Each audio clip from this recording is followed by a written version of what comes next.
Welcome to BPC news bulletin. ముందుగా headlines. Double engine సర్కార్, double digit growth, ఇదే లక్ష్యం. కలెక్టర్ సదస్సులో సీఎం చంద్రబాబు.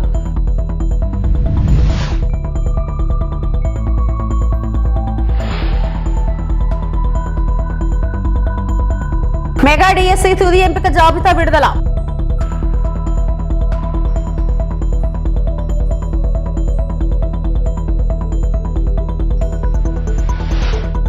ఏపీలోనూ ఓట్ల చోరీపై ఉద్యమం, ప్రజలకు షర్మిలా కీలక విజ్ఞప్తి.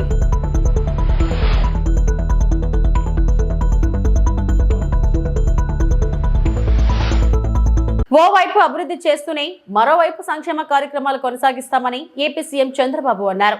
ప్రజలు తమపై చూపిన విశ్వాసాన్ని నిలబెట్టుకుంటామని చెప్పారు. రాష్ట్ర సచివాలయంలో నిర్వహించిన కలెక్టర్ల సదస్సులో సీఎం మాట్లాడారు. కొత్తగా వచ్చిన కలెక్టర్లకు ప్రజల తరపున చంద్రబాబు అభినందనలు తెలిపారు. పాత కలెక్టర్లు కూడా తమ పనితీరును నిరూపించుకోవాలని కోరారు. 2054-55 కూడా సర్వీస్లో ఉంటారు కొంతమంది కొత్తగా వచ్చిన ఐఏఎస్ ఆఫీసర్స్ అందరూ. నేను ఐఎమ్ థింకింగ్ 2047 అంటే ఆ తర్వాత కూడా ఆలోచిస్తున్నాం. ఒక ఎకో సిస్టమ్ క్రియేట్ చేయాలి. ఇండియా నెంబర్ 1 కావాలి.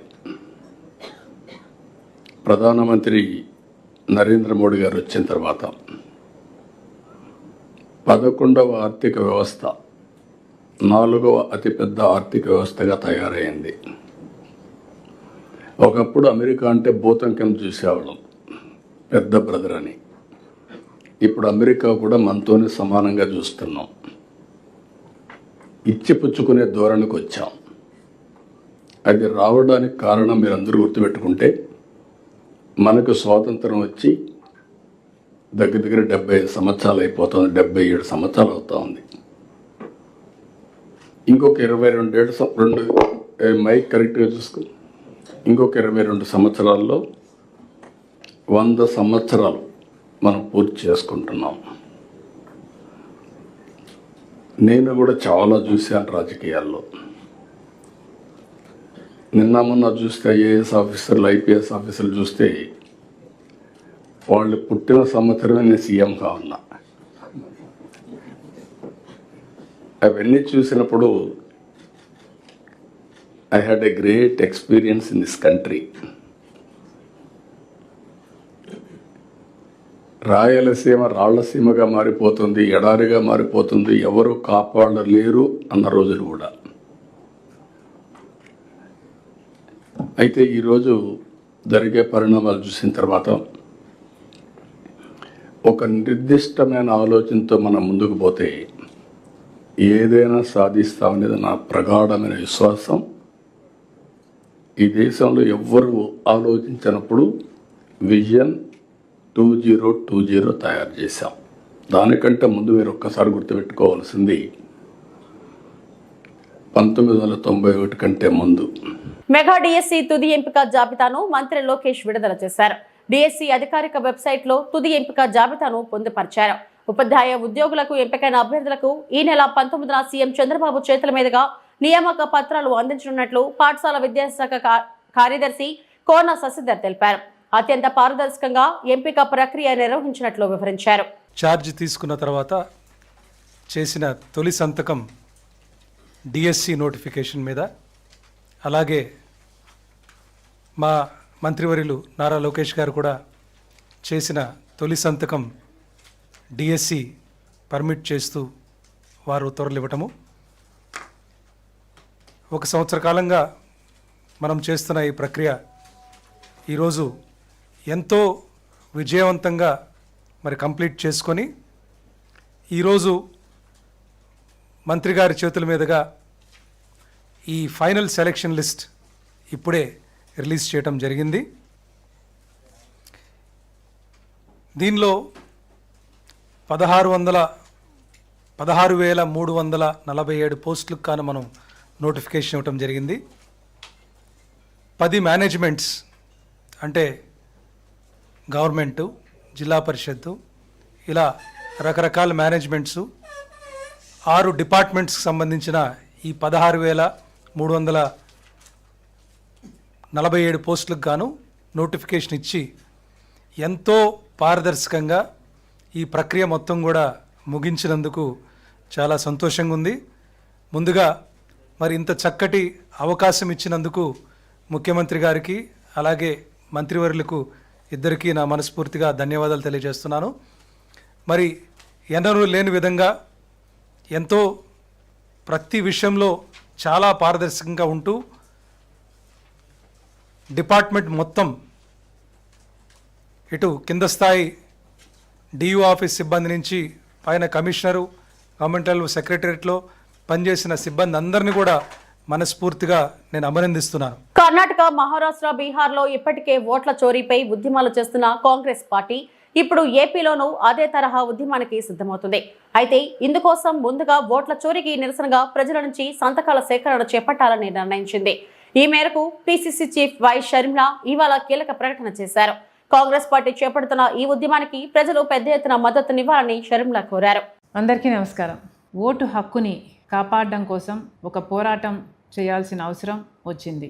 భారతదేశ రాజ్యాంగం మనందరికీ ఓటు హక్కునిచ్చింది, మన నాయకుల్ని మనమే ఎన్నుకోవడానికి. ఆ ఓటు హక్కుని కాపాడాల్సిన బాధ్యత ఎలక్షన్ కమిషన్ ఆఫ్ ఇండియాకి ఉంది. ఎన్నికలు స్వేచ్ఛగా, నిష్పక్షపాతంగా నిర్వహించాల్సిన బాధ్యత ఉంది. కానీ ఎలక్షన్ కమిషన్ ఆఫ్ ఇండియా ఈరోజు బీజేపీ మోడీ గారి చేతిలో బందీ అయ్యింది. ఎలాగైతే అన్ని వ్యవస్థలు ఇప్పటికే ఈడీ అయినా, సిబిఐ అయినా, ఇన్కమ్ ట్యాక్స్ అయినా, ఆర్బీఐ అయినా, స్టాక్ ఎక్స్చేంజ్ అయినా, ఎలాగైతే అన్ని వ్యవస్థలు మోడీ గారి గుప్పెట్లో బీజేపీ కోసం పనిచేస్తున్నాయో ఎలక్షన్ కమిషన్ ఆఫ్ ఇండియా కూడా ఈరోజు బీజేపీ కోసమే పనిచేస్తుంది. ఈ విషయాన్ని రాహుల్ గాంధీ గారు దేశం ముందు బయటపెట్టడం జరిగింది. ఇది పచ్చి నిజం, ఇది మన భారతదేశ ప్రజాస్వామ్య యథార్థత అని రాహుల్ గాంధీ గారు దేశం ముందు ఈసీఐ బండారం బయటపెట్టారు. ఒక శాంపుల్ తీసుకున్నారు కర్ణాటకలోని మహదేవ్పూర్లో. దాంట్లోనే 1,00,000 దొంగ ఓట్లని నమోదు చేశారు. 1,00,000 ఓట్లకి దొంగ పేర్లున్నాయి, దొంగ ఫోటోలున్నాయి, దొంగ అడ్రస్లున్నాయి. ఇలా ఓటు చోరీ చేయడమే కాక మహారాష్ట్రలో 5-6 గంటలకు మధ్యలో 60 లక్షల ఓట్లకు పైగా కొత్త ఓట్లు వేయటం జరిగింది. ఈ ఓట్లను ఎవరు వేశారు? సీసీటీవీ ఫుటేజ్ ఎక్కడుంది అంటే ఏ ఆధారాలు లేవు.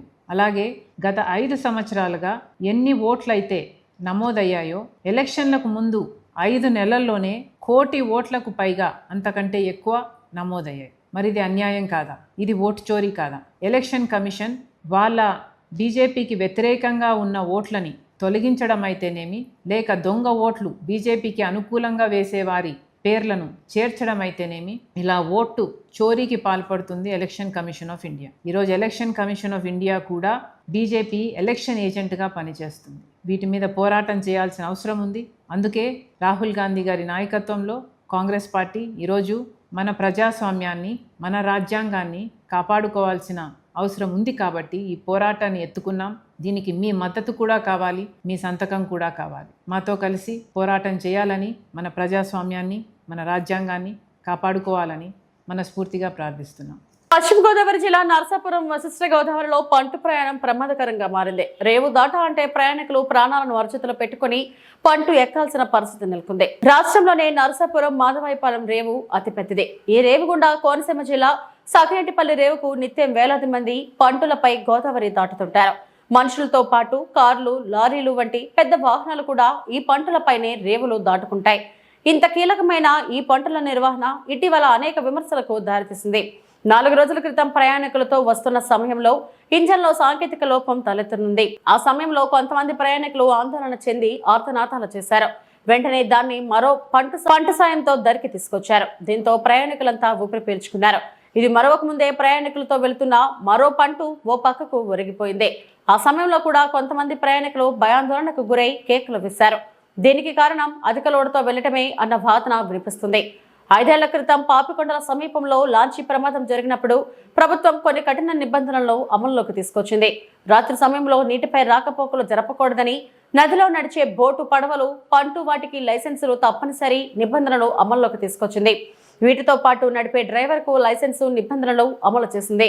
వీటి పర్యవేక్షక బాధ్యతను కాకినాడ పోర్ట్ అధికారులకు అప్పగించారు.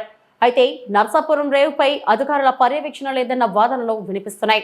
నిబంధనలను తొంగలోకి తొక్కి సామర్థ్యం కంటే ఎక్కువ మంది ప్రయాణికుల్ని పంటలపై ఎక్కిస్తున్నారన్న వాదనలు కూడా ఉన్నాయి. దీనిపై అధికారులు సరైన చర్యలు తీసుకోవాలని ప్రయాణికులు విజ్ఞప్తి చేస్తున్నారు.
నెల్లూరు జిల్లా ఎస్పీ అజితా వేజెండ్ల బాధ్యతలు స్వీకరించిన అనంతరం మీడియాతో మాట్లాడుతూ నాకు నెల్లూరు జిల్లా ఎస్పీగా అవకాశం కల్పించిన రాష్ట్ర ముఖ్యమంత్రికి డీజీపీకి కృతజ్ఞతలు తెలియజేస్తున్నానని, జిల్లాలో లా అండ్ ఆర్డర్ కంట్రోల్ చేయడం నా టాప్ ప్రియారిటీ అని, రౌడీ ఎలిమెంట్స్ లేకుండా మహిళల భద్రత, సున్నిత అంశాలపై దృష్టి సారిస్తాని, యువత డ్రగ్స్ బారిన పడకుండా దృష్టి సారిస్తాని, ఈగల్ టీం సహాయంతో డ్రగ్స్ రహిత జిల్లాగా మారుస్తా అని అన్నారు. సైబర్ నేరాలు అరికట్టేందుకు సిబ్బందితో ప్రత్యేక శ్రద్ధ వహిస్తాని, ముఖ్యంగా పోలీస్ శాఖలో సిబ్బందికి వెల్ఫేర్ ఉండేలా చూసుకుంటాని, ప్రజలకు ఎప్పుడూ అందుబాటులో ఉంటానంటూ నిత్యం ఎప్పుడైనా సమస్యలపై ప్రజలు తనకు కాల్ చేయవచ్చని అన్నారు. ప్రజలకు సమాజంలో పోలీసింగ్ పై గౌరవం పెరిగేలా పనిచేస్తానని అన్నారు. గౌరవనీయులైన ముఖ్యమంత్రి గారికి, డీజీపీ గారికి నా హృదయపూర్వక కృతజ్ఞతలు. ఈ జిల్లాకి ఎస్పీగా రావటం అండ్ ఇక్కడ పరిస్థితుల్ని బట్టి ఇక్కడ నా లా అండ్ ఆర్డర్ ఎన్ఫోర్స్మెంట్ చేయటం నా టాప్ ప్రయారిటీ. సో దాని ప్రకారంగా అందరి కోఆపరేషన్తో ముందుకెళ్దామనేసి ఆశిస్తున్నాను.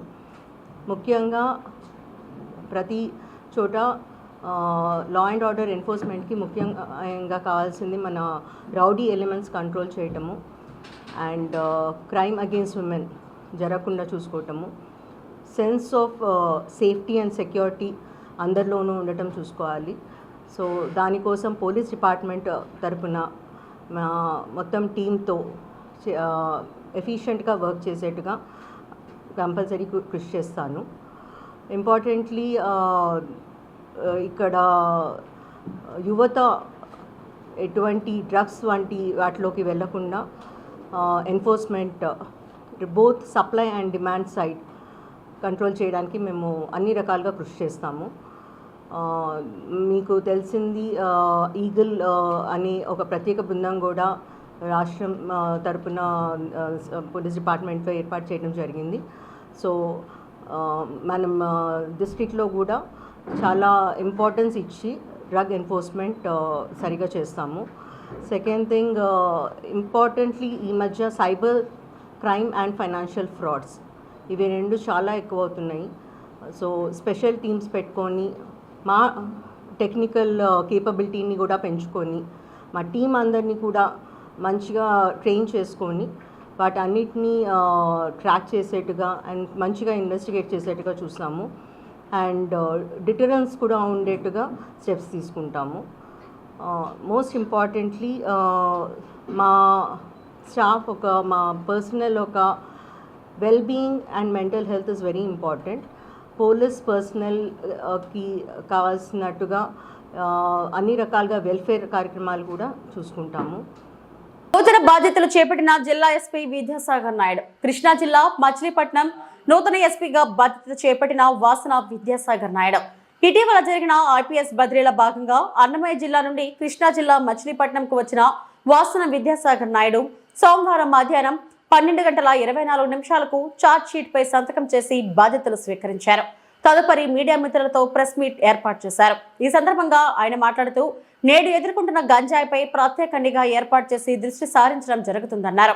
కోడి పందాలు, పేకాట, జూదాలపై ప్రత్యేక నిఘా ఉంటుందన్నారు. సైబర్ నేరాలు, ట్రాఫిక్ రూల్స్, సోషల్ మీడియా ప్లాట్ఫామ్స్లలో నిరూపణ లేని అసత్యాలను ప్రచారం చేస్తే కఠిన చర్యలు తీసుకుంటామని తెలిపారు. ఈ కార్యక్రమంలో additional SP VV Naidu, reserve SP Satyanarayana, DSP CH Raja, వివిధ శాఖలకు చెందిన పోలీస్ అధికారులు తదితరులు పాల్గొన్నారు.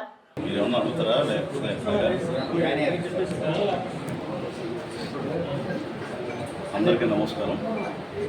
నేను విద్యాసాగర్ నాయుడు ఈ రోజున ఎస్పీ కృష్ణగా బాధ్యతలు చేపట్టడం జరిగింది. ఈ సందర్భంగా గౌరవ ముఖ్యమంత్రి గారికి, అదేవిధంగా ముఖ్యమంత్రి గారికి, నారా లోకేష్ గారికి, రాష్ట్ర డీజీపీ గారికి మరియు ఉన్నతాధికారులందరికీ కూడా ఈ అవకాశం మాకు ఇచ్చినందుకు ధన్యవాదాలు తెలుపుకుంటూ ఈ బాధ్యతను మాకు అప్పగించినందుకు ఆనందంగా ఉంది. అదేవిధంగా మరింత బాధ్యతాయుతంగా ఈ విధి నిర్వహణలో భాగంగా వివిధ రకాలైన లా అండ్ ఆర్డర్ ఇష్యూస్, అదేవిధంగా సమాజంలో ఉండే వివిధ రకాలైన సామాజిక రుగ్మతలు మరియు డిఫరెంట్ టైప్స్ ఆఫ్ క్రిమినల్ ఎలిమెంట్స్ని కట్టడి చేసే విధంగా మరింత మెరుగైన పోలీసింగ్ కృష్ణా జిల్లా ప్రజలకు అందించాలని కోరుకుంటున్నాను. లా అండ్ ఆర్డర్ అనేది చాలా పటిష్టంగా మెయింటైన్ చేయాల్సిన అవసరం ఉంది. మాకు చట్టం వర్తించదు అని చెప్పి ఎవరు అనుకునే పరిస్థితి అయితే మేము ఉంచాం. డెఫినెట్గా అందరికీ చట్టం వర్తిస్తుంది. ఎలాంటి వాళ్ళు అయినా సరే దే షుడ్ ఒబే లా. అదొకటి. రెండోది, వివిధ రకాలైన అన్రూలీ ఎలిమెంట్స్ని, అంటే ఒకవేళ ఎవరైనా కుర్రోళ్ళను పాడు చేస్తా అన్నెసరీ క్రైమ్స్లోకి దింపి వాళ్ళ ద్వారా కనుక వాళ్ళు అడ్వాంటేజ్ తీసుకుందాం అనుకుంటే we'll take very stringent action whose ever that is. నెక్స్ట్ది వచ్చేసి మీరు అన్నది నైట్ పెట్రోలింగ్ కానివ్వండి, ఇటువంటి ఎగ్జిస్టింగ్ మన స్టాఫ్ స్ట్రెంత్ ఏంటి, మన స్ట్రెంగ్త్స్ ఎక్కడ ఉన్నాయి, వీక్నెస్ ఎక్కడ ఉన్నదన్న మేము కూడా అసెస్మెంట్ చేసుకోవాల్సి ఉంది. దాన్ని బట్టి రీఓరియంట్ చేస్తాం. ముఖ్యంగా చూసుకుంటే సోషల్ మీడియా ఇష్యూస్ వచ్చేసి వీటి మీద కఠినంగానే వ్యవహరించడం జరుగుతుంది. సోషల్ మీడియాలో ఎనానిమిటీ ఉంది కదా అని చెప్పి ఇష్టం వచ్చినట్టు కనుక బిహేవ్ చేసిన ఆడవారిని, పిల్లల్ని, అదేవిధంగా ఎవరి కుటుంబ సభ్యులైనా కించపరిచేటట్టు ఇష్టం వచ్చినట్టు మాట్లాడినా we will take very stringent action against them. They are not Ebola. ఏదో సోషల్ మీడియాలో ఎనానిమస్ ఒక ఇష్టం వచ్చినట్టు ఒక ఐడి క్రియేట్ చేసుకుని ఏది పడితే అది వాగొచ్చు అంటే అట్లా నడవదు అది. కాబట్టి దానికి మేము చాలా స్ట్రింజెంట్ యాక్షన్ తీసుకుంటాం. అట్లాంటి వాళ్ళని ఇంతకుముందు కూడా పనిచేసిన పోస్టింగ్స్లోనూ వెతికి పట్టుకున్నాం, ఇప్పుడు కూడా పట్టుకున్నాం జరుగుతుంది. వాళ్ళ మీద కఠినమైన చర్యలే ఉంటాయి as per law. But only one thing we are suggesting is every one should maintain a reasonably respectable discourse in social media. అంటే మనం ఏమీ క్రిటిసైజ్ చేయడంలో తప్పులేదు, బట్ ఆ క్రిటిసిజం కూడా ఒక సూటబుల్ లాంగ్వేజ్ అనేది ఉంటుంది. ఇవి ఇప్పటివరకు నా బుల్టన్ అప్డేట్స్. నమస్తే.